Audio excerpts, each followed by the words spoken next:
এগুলো মূলত হচ্ছে যে ওই ব্যাটারি ডিসকানেক্ট হলে ও যখন ইসিগুলো একটার সাথে কানেকশন নিতে না পারে তখন এই কোডগুলো জেনারেট হয়। মেজর কোনো ইস্যু নেই, সবগুলো হিস্ট্রিতে, প্রেজেন্ট কোনো প্রবলেম নেই। আচ্ছা, মেজর কোনো ইস্যু নেই না, মানে মেজর কোনো প্রবলেম আমার মনে হয় বাম্পার ওয়েল্ড করার সময় ব্যাটারি খোলা হয়েছিল।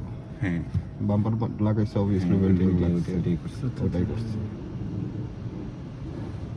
হচ্ছে 14.29 এটা হচ্ছে আপনার চার্জিংরত অবস্থায়, তো এটা নিয়ে ওয়াইড হওয়ার কিছু নেই। আপনার অক্সিলারি ব্যাটারিটাও ভালো আছে। অক্সিলারি ব্যাটারি নিয়েছে কোনটা, 12 ভোল্টের যে ছোট ব্যাটারিটা, এই মুহূর্তে ভালো আছে। আর এটা actually hello viewers, this is Hafiz, Aman back with another car blog. আজকে আছি কার বয়তে, আর আজকে আমাদের সাথে আমাদের ছোট ভাই আছে সালমান, ওই যে। সো ও আসছে ওর গাড়ির চেক আপ করাইতে। আমাদের সিটিজি রিসার্চের মেম্বারদের জন্য একটা ফ্রি ডায়াগনস্টিস চেক আপ ছিল। সো কম্পিউটার স্ক্যান করে ওর ব্যাটারি অ্যান্ড এভরিথিং সব চেক আপ করে ওটা ওয়াইস ওর রিমার্কস নিয়ে গেছে। সো কেমন লাগছে ফ্রি চেক আপ পেয়ে? আলহামদুলিল্লাহ খুব ভালো, পরিবেশটা অনেক ভালো।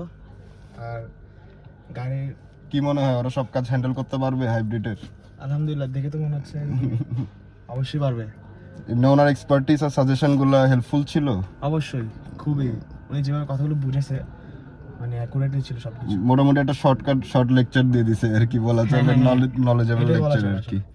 যাই হোক, সো ওর এক্সপিরিয়েন্সটা ভালো ছিল, এটা শেয়ার করলো। আর হোপফুলি ও নেক্সট টাইম ওর যে ইস্যুসগুলো কোড আসছে ওগুলো সলভ করবে। ইনশাআল্লাহ। তো সবাইকে আমন্ত্রণ জানাচ্ছি কার বইতে আসার জন্য।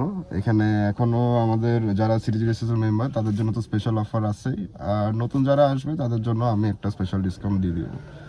So thank you everyone. We'll see you on the next vlog. Till then, drive safe, stay safe.